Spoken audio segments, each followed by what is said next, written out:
So let me go ahead and introduce our panelists. So we have Arna Almquist, who is the Dean of Library at Lamar University. Alma, say hi. Hi.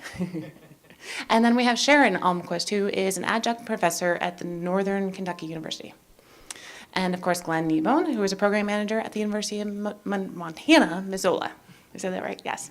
Yes. And then you have myself, Kathy King from OCLC. I am in the product management department.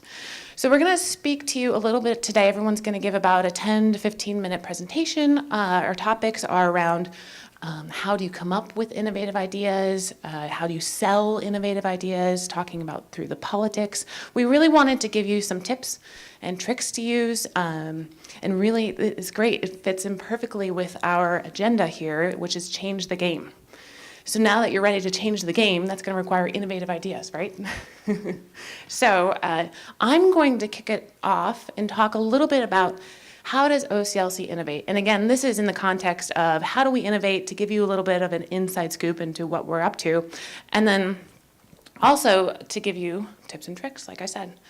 But first, what I wanted to do was start out by asking all of you, what does innovation mean? Because innovation means a lot of different things to a lot of different people. So I'm wondering, when you hear innovation, what do you think of? And shout it out, and then I'll repeat it. Something new, new ideas. Think outside the box. Good. Disruptive. Love that. Anybody else? Opportunity. You know, I was reading a book recently and it said, there are no challenges, there are only opportunities. I love that. I'm like, yes, this is not a problem. Anybody else?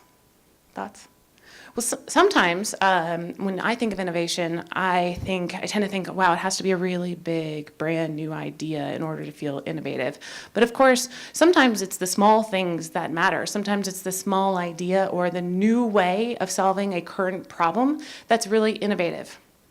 So as you all know, OCLC was founded, 50 years or so ago by Fred Kilgore, and he had a big innovative idea to bring librarians together to collaborate. But at OCLC, we also talk about what are those small things, what are those small tweaks that we can make in our product that have a huge impact. And so as you think through this conference and your inspiration and your ideas, think through what small ideas could I try or tweak today that could really make a large impact. And we also talk about this quite a bit. Begin with the end in mind. So how many people have ideas that start with just a solution? I know exactly what to do. I hear chuckling. We like to remind ourselves that potentially you might think you know the solution, but let's describe the problem statement first. Let's start with what problem are we really trying to solve for our customers, for our members' users, and really think through that, because if you start with the problem statement, then you can think about, all right, well, what are all of the alternative solutions?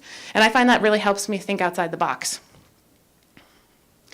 Of course, once you've landed on a solution with your team, and we tend to do this, okay, we've got 10 different ways we could solve this, we take an iterative approach. We're very agile at OCLC with our software development lifecycle. And that's important. It's important because we don't want to essentially go off and build out a big idea and come back and show it to you all and say, that's not going to solve my problem. That's really important. It's also important we talk about failing fast. So if you have an idea, you might want to prototype it first to ensure that your solution's actually going to work. And if it's not going to work, you're going to want to find out as soon as possible. So in this case, failure is okay. Failure is okay in the beginning. Remember, prototype first, prototype first. One of my favorite stories, and I'm going to go off because I think I'm going to use all 10 minutes. I had said I wasn't. One of my favorite stories is around the Safari web browser. So when they were essentially starting to come up with a Safari web browser, they had a team of developers who were off in a corner and for like a year, I think, were sort of writing the specifications for the Safari web browser. And they added a new developer to the team because they weren't getting anywhere. And what they found is that new developer, in like a week or so, he prototyped a new way to build a browser. And in that week, he had moved the team further along than they had gone in a year. So again, they underscored the importance of prototyping. And as I'm saying, the process matters. We don't want to all just sit inside a conference room and come up with these ideas without going out and talking to our users. How many people talk to your users when you're thinking through projects? Do you incorporate your users? Yeah, good. Last year at ARC, I was inspired by a woman whose name I wrote down. She's not here, unfortunately. Her name is Mary Lou Carolyn. Did anybody see Mary Lou Carolyn last year? You did, yes. How inspiring was she? She was really interesting because she approached some things with the community-based, involved everybody in the process. She involved everybody in the process. Yes, and that was her philosophy. She talked about that the library is not the heart of the community, that the community is the heart of the library. And I loved that. I thought that was amazing. So I went off and I interviewed her a little bit more, and I wrote a blog post. It's on OCLC Next, and I wanted to surface it here, because what we wanted to do was talk about how exactly do you go about putting the community at the heart of the library. How do you get closer to what she called customer first? That it was interesting that she called her patrons customers. How many people are calling your patrons customers? I'm just curious. Some people, users, patrons, yeah, just a mixture. I thought that was really interesting. She was very passionate about that word too. So I wrote, again, a blog post that said how to get closer to your customers in 7 days. Because I assume you're all working around the clock on the weekends as well. And it's very reflective of the process that we use at OCLC, which is why I want to share it just really quick. So the first thing is to validate what you know. As I said, don't sit in a conference room, and I love that a lot of hands went up when I said how many people involve your users. But really it's important to validate those old assumptions that you have, to change your mindset, to say, hey, we used to solve this problem for you. Is that still working for you? What works and what doesn't work? And then also find out what you don't know. And Mary Lou talked about bringing in the community, doing surveys, doing focus groups. You know, what is missing here from our solution? What problems do you have that we aren't solving today that we might solve? You know, it's interesting when you start to think through the customer journey, map the key journeys. So that's not just, think about your users and the journey they take, not just within the library, but outside the library. At OCLC, we've spent a lot of time mapping the journey of an undergraduate student. So when an undergraduate student gets an assignment, what's their journey as it relates to the library? So they have to be given the assignment, they've got to research it, where do they go to get those materials?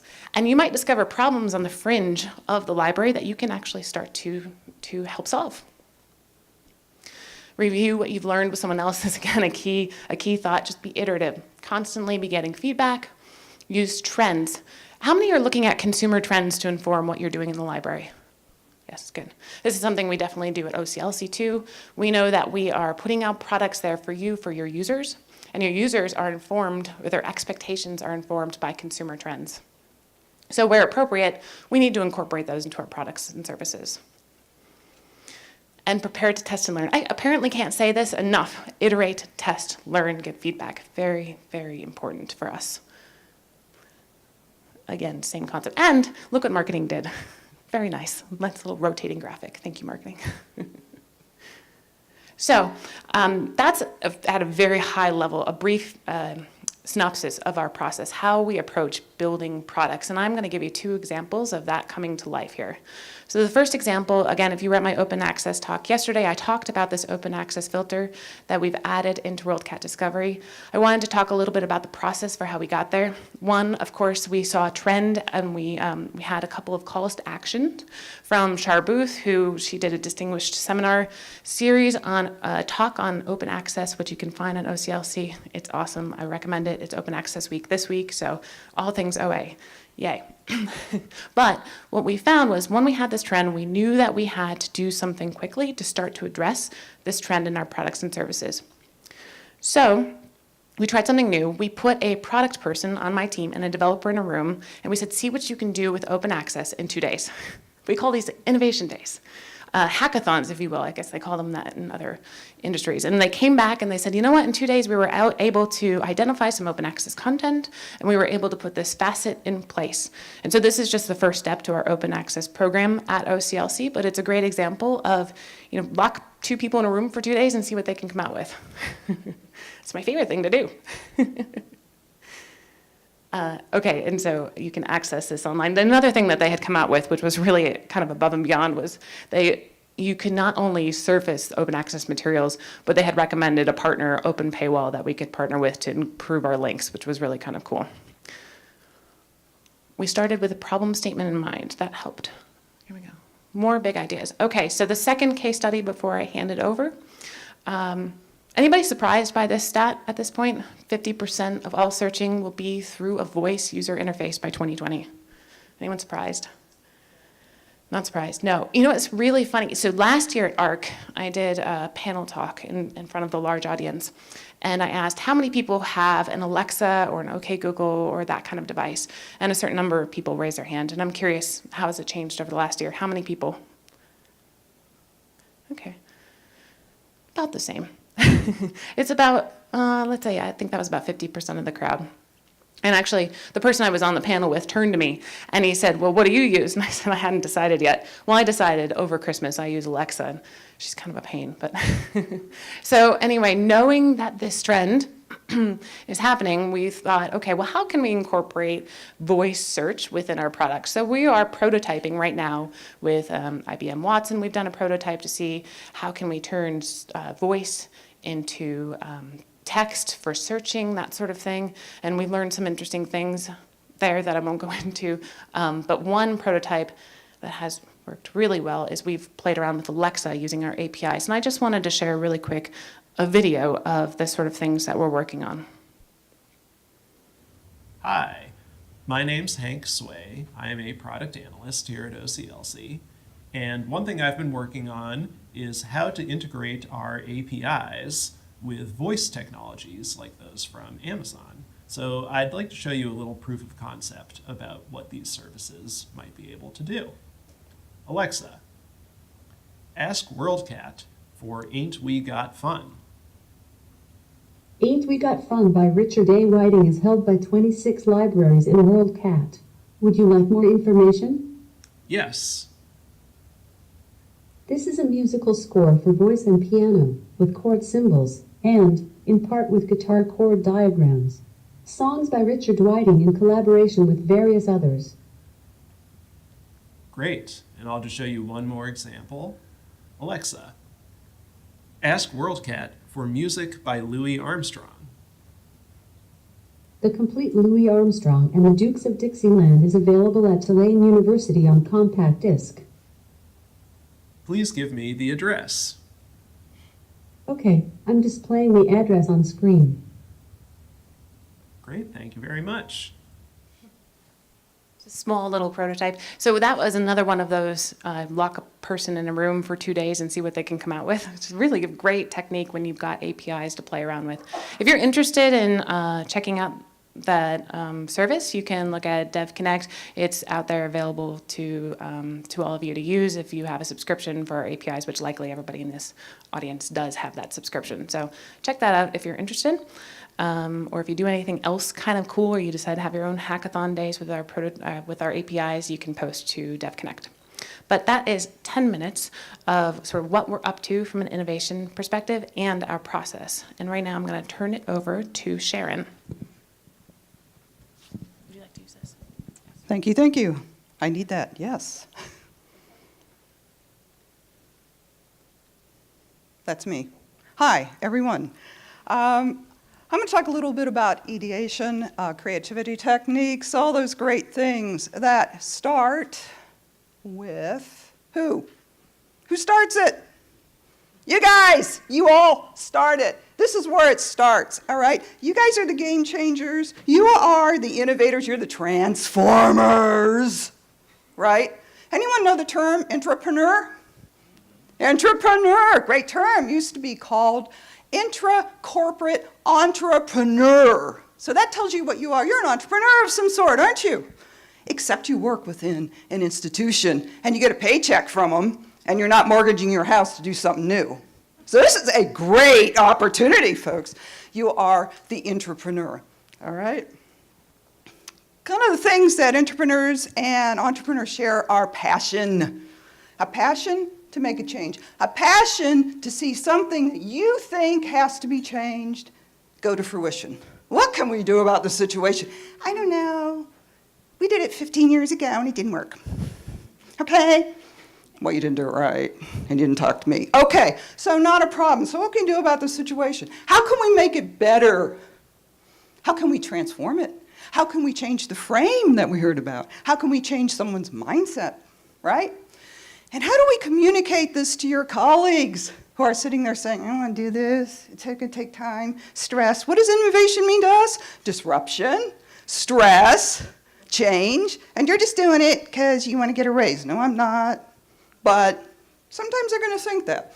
The second of the P is perseverance, right? Who's here an optimist, right? Are we an optimist all the time? No. I'm not an optimist all the time. I try to be. Even when everyone else sees the obstacles, and you know that as an entrepreneur or as a change agent, what's the first thing they're going to say? We can't do it because. Because why? Well, I don't really want to, but you want to see the opportunities. And there's a lot of rejection that goes on with being a change agent. Do you get used to it? Do you like it? Who likes being rejected?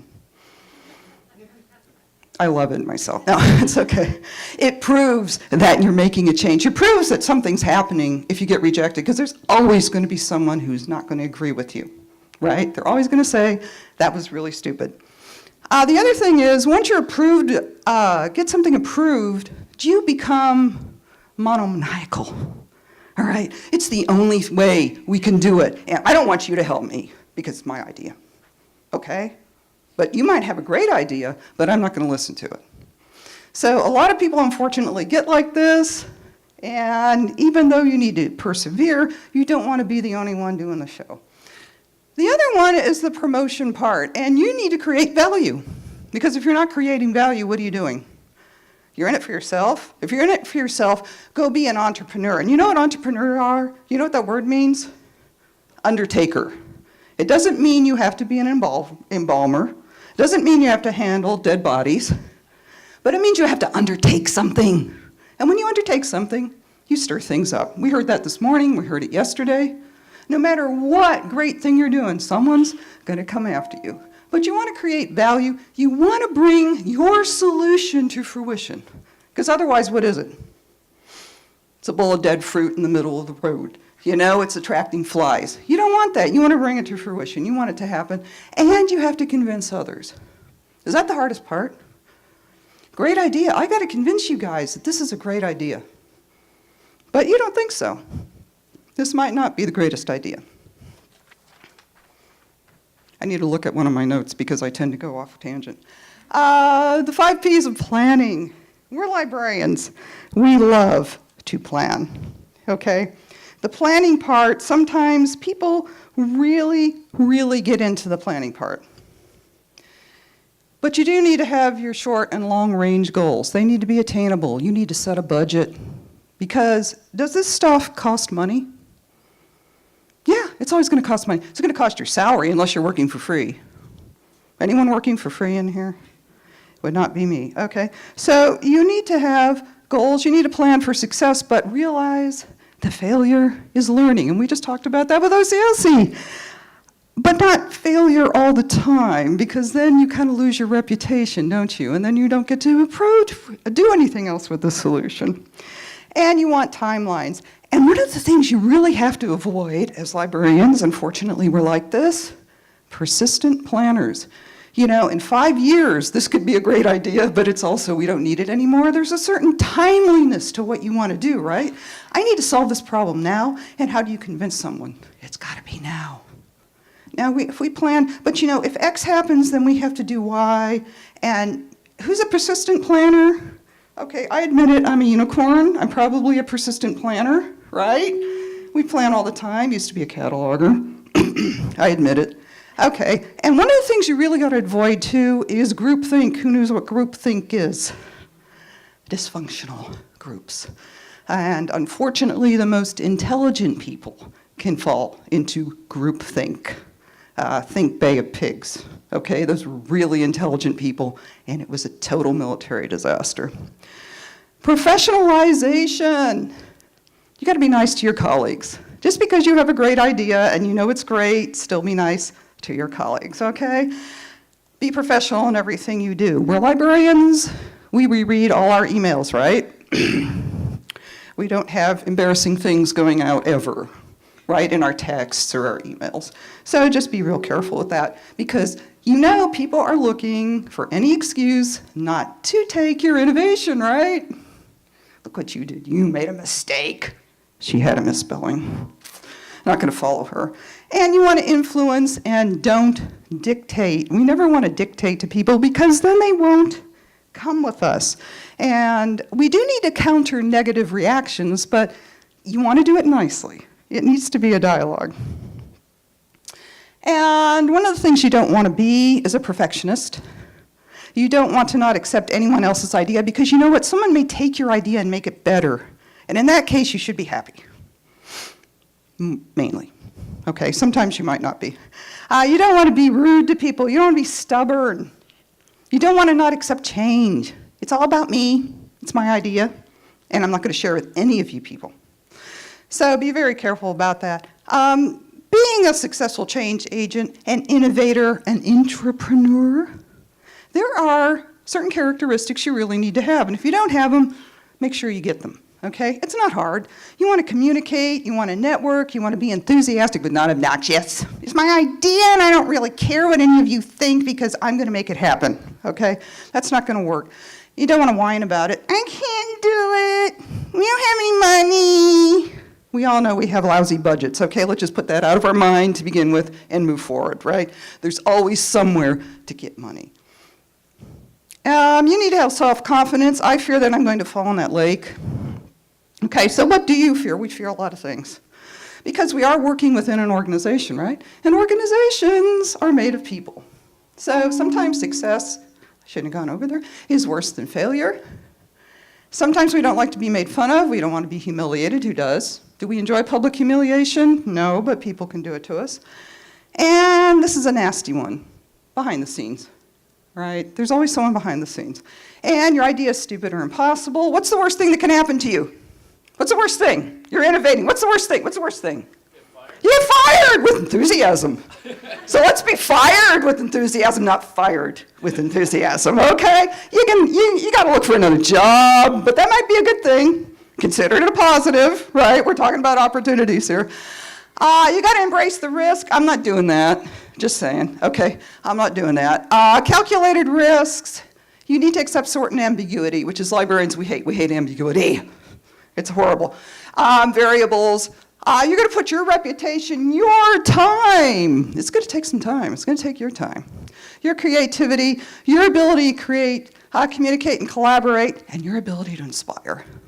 So you're going to put your reputation on the line a lot of times. How are you going to find your way to success?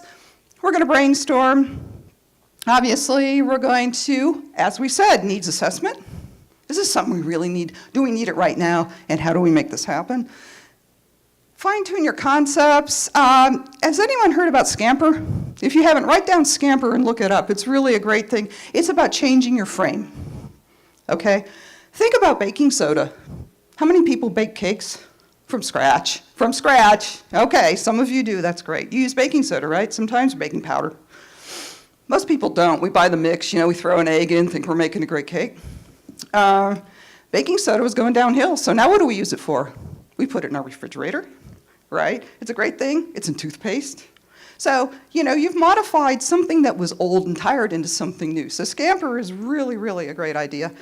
And then remember, all ideas are not created equal. Just because you think you're brilliant doesn't mean everyone else does, particularly the person down the hall who does not want to work on your project, okay?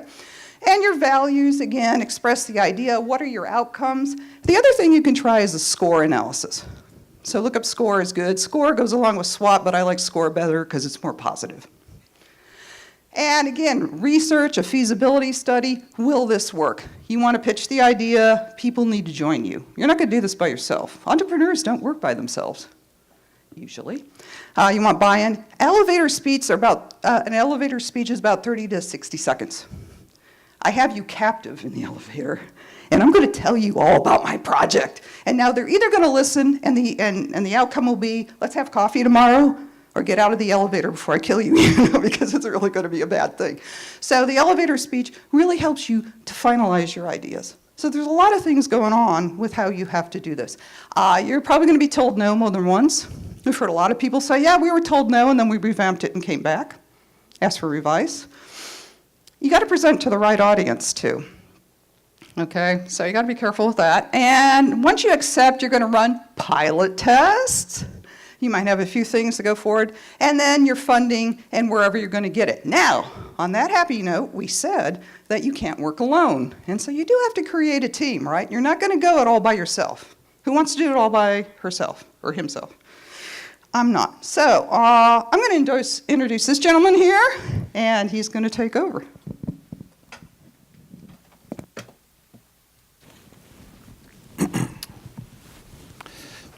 Sorry.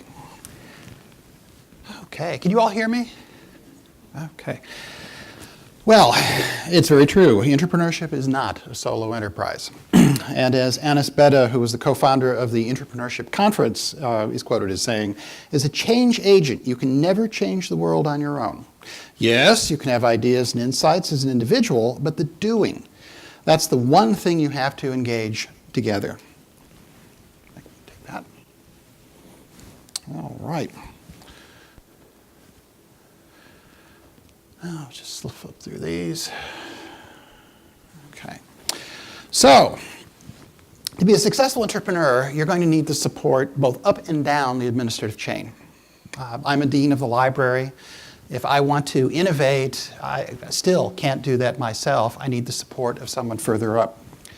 So you're going to need to convince some part of the administration to support it.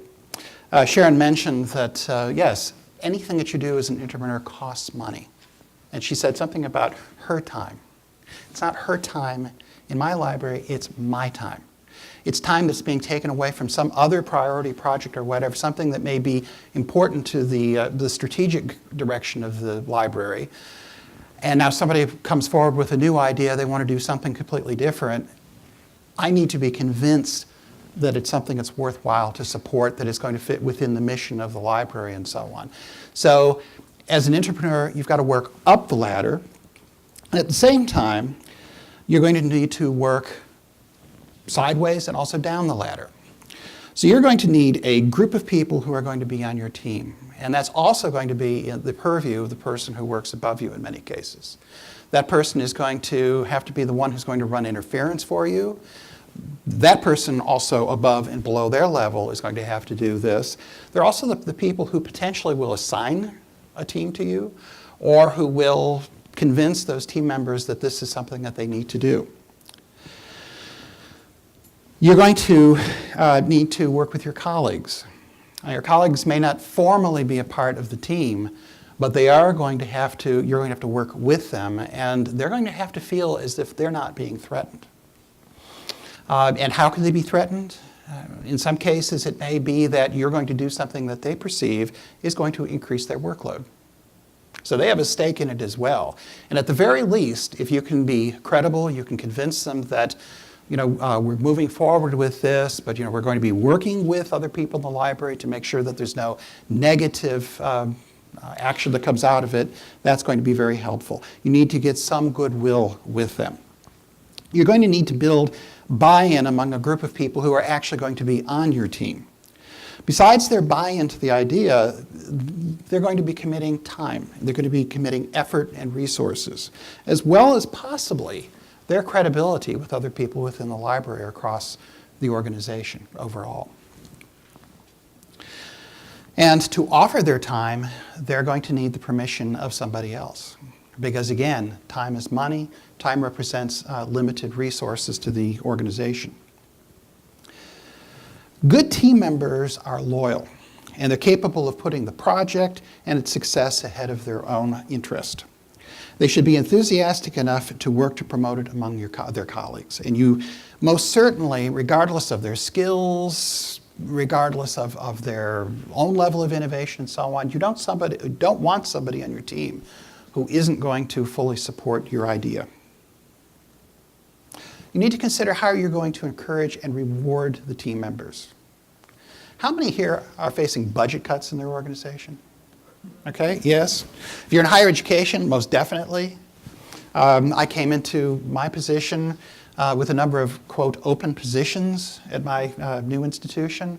And due to the wonders of Harvey last year, I found that all of these wonderful vacancies that I had are truly vacancies, and they're not represented by positions.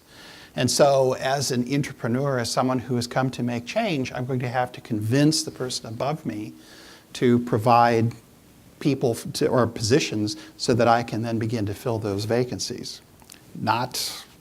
It's not a given. But in a situation like that, I'm trying to make other change with the people that I have. How am I going to reward them if we don't have merit pay? Well, or if I'm at a level where I don't have control of those resources. And there are a lot of different ways.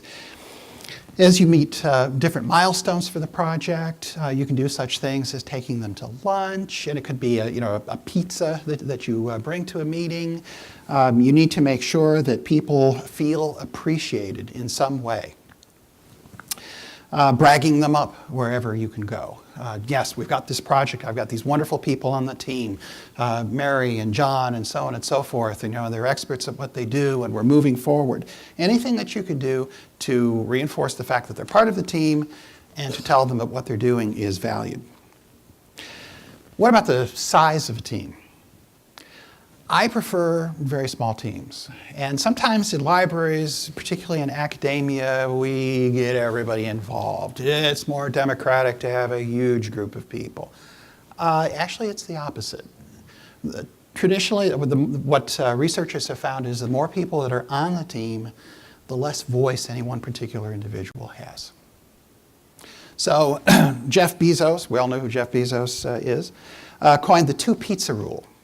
If your group is large enough that it will take more than 2 pizzas to feed them, it's too big. So,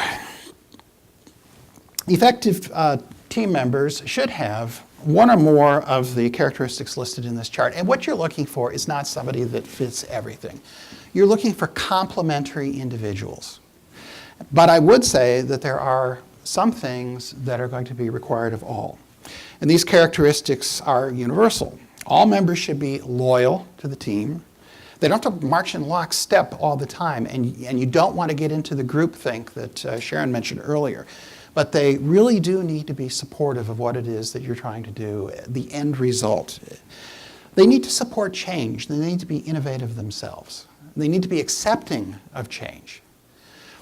Again, as so many people do say that not only, well, we did it 15 years ago and therefore, it's not going to work. No, but sometimes also things slip into tradition. And this is the way we've always done them. And they're reticent about making a change. So you've got to have people who are going to be open-minded and able to support change. And it's really funny, but again, coming into an organization where people have had certain work patterns and so on and so forth, you can detect within your staff those people who, they really want to change. They want to, get out from under and, they want to try new things. And again, that's very, very important if you're going to make particularly substantial change. And they have to have the ability to maintain trust. And this is extremely important outside of the group as well as within. The rest of the library is out there. You're not working in isolation. Whatever you do is going to affect them in some way. And so the people on your team have to have that high level of trust with the people in the rest of the library. Sometimes you can put someone on who's a curmudgeon, that's okay. But the majority of the people should connect with everybody else in the organization.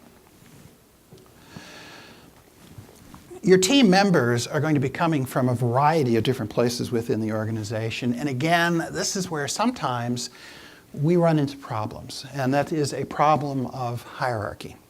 Okay? There needs to be someone who's leading. And there needs to be, the group itself needs to be responsible for results. The type of hierarchy I'm thinking of, though, is I'm a library faculty member or a professional librarian.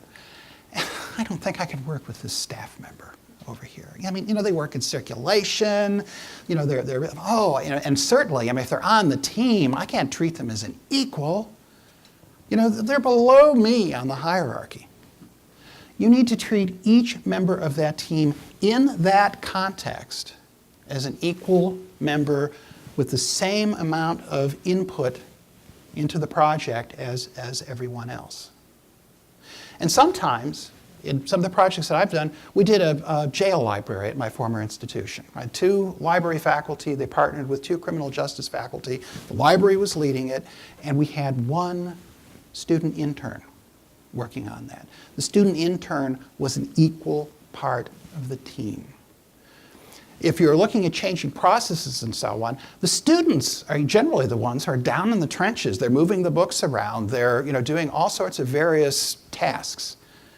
They know how things work. They're also students. And they have that outside perspective as well because they use the library.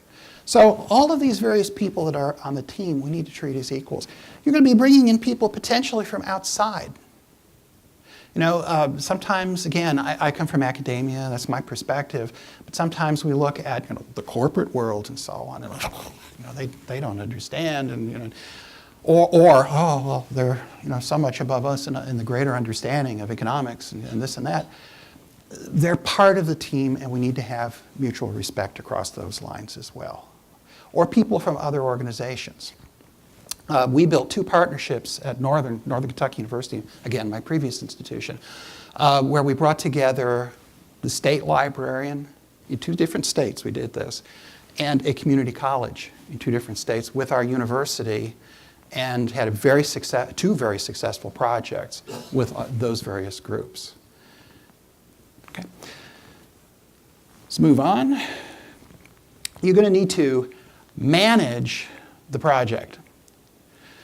If you can't meet timelines, you can't use resources, and you can't show results, you're dead. You're not going to be asked back to do anything. You need to have clear communication. You need to make sure that the team fully understands deadlines and conditions and communicates progress to the rest of the organization and to the administration. And this has to happen on a regular basis. You're not most likely going to have an open-ended commission. So in the end, there has to be a result. And I'm going to talk in a moment about another ill that librarians tend to suffer from. You have to be responsible and stick within your budget. Very critical. If you can't live within that budget and you can't stick to a timeline, this may be the first and last time that you have this opportunity. However, you've got to remember that entrepreneurs are risk takers. We don't take some of the same risks that entrepreneurs, the more existential risks, but we are risk takers, and the organization needs to provide that kind of an understanding and environment. If you make a mistake and you have prudently planned and you've learned from it, as I look at my groups, I consider that to be a plus. We're not going to be successful every single time. So sometimes innovation is very small and has very localized impact. However, don't be afraid to dream big. It's another sin, sorry, of librarians. Okay, I mentioned we had the jail project. I mentioned the 2 partnerships that we built. We started a degree program in the library. We wanted to leverage that degree program to solve some problems. In Kentucky, a large number of people who work in public libraries across the state in very isolated and rural locations have no degree at all. 30% of the library directors in that state have no degree at all.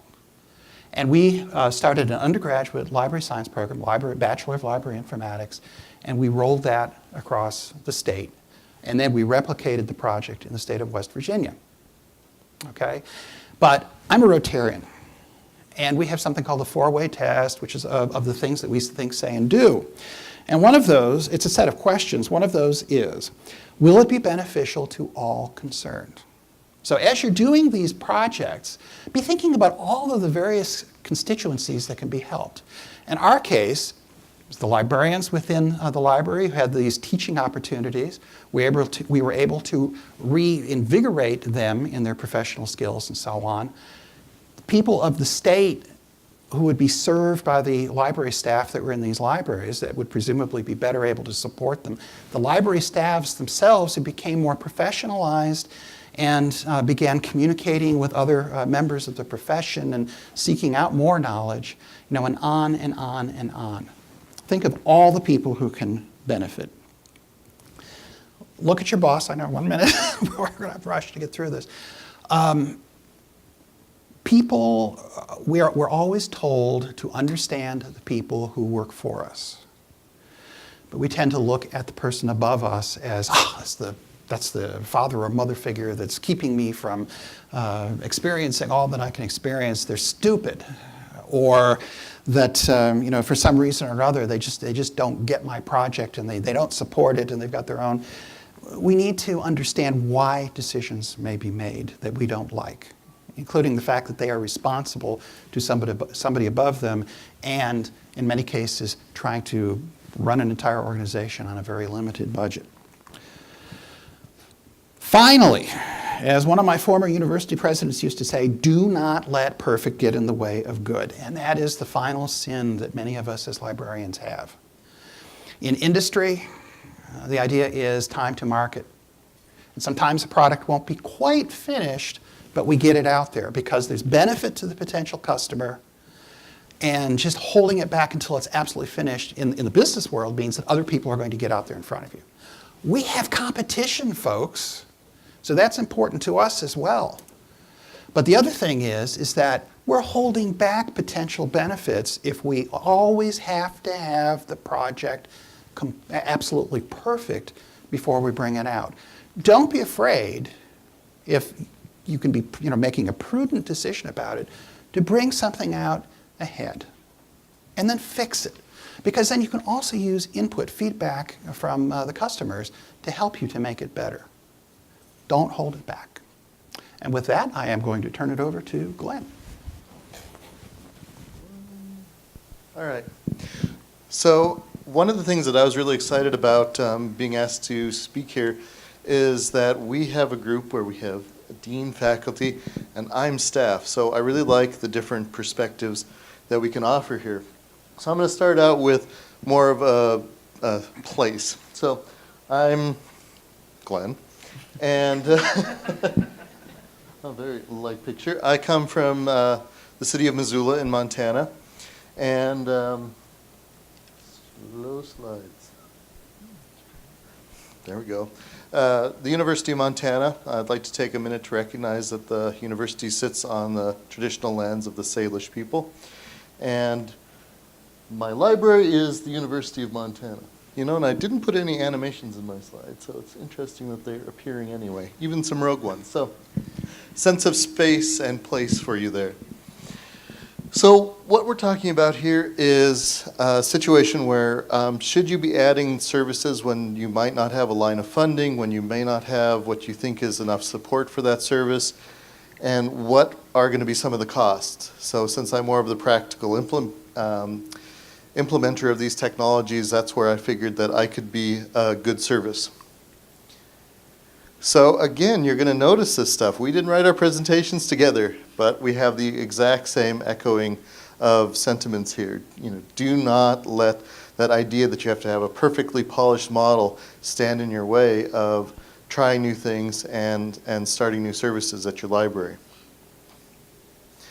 So when we talk about the staffing logistics, we've had issues where we were facing 30%, well, we are facing even more, but 30% reductions in staffing and budget. And the realities were that we just had a lot of work on all of our plates, and can we really do this?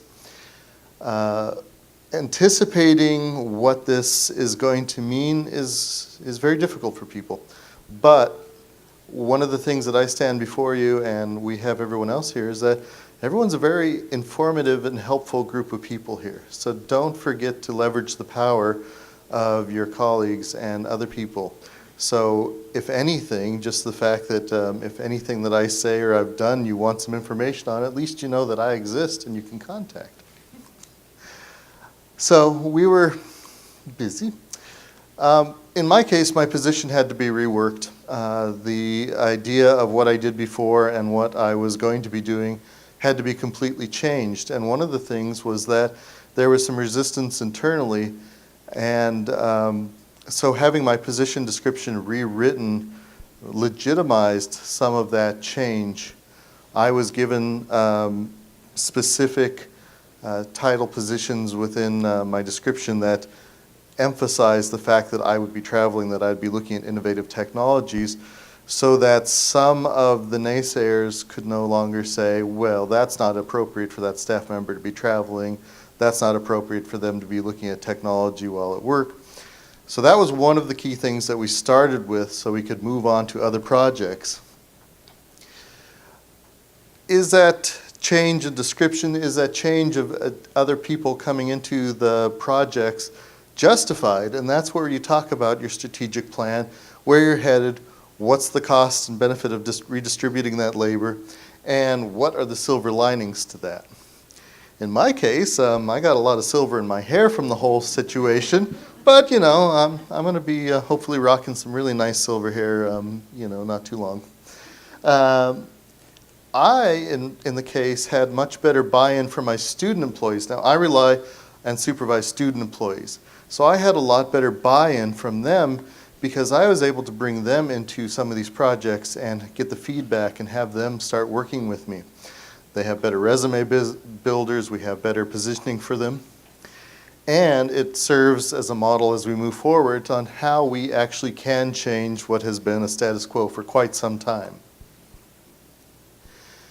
It was very clear that our traditional services were falling out of demand and the new directions were necessary. The specialized equipment and the expert services that we were offering were becoming more and more popular. So, for example, traditional computers, that wasn't necessarily in as much demand, but getting rid of computers was not making any sense. What we needed was the computers that were more powerful, more specialized, had the creative cloud, things that cost quite a bit of money for students every month. So the demand had changed not necessarily in what it looked like on a table, but in the type of the computers that we were buying and other equipment. And unfortunately, justifying our existence on campus was becoming more and more difficult, especially with all the budget cuts. People were questioning why we existed.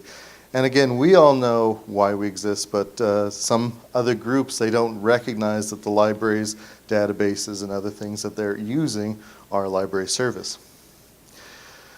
So estimating long-term costs, that's always a difficult one, and it's something you have to take into effect here. You know, I don't want to spend too much time on it. You can read that there. You'll be able to see it afterwards as well.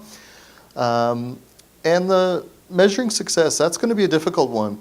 And this is one that I'd like to talk about is metrics, great. People talk about that all the time, but let's talk about the anecdotal aspect of this.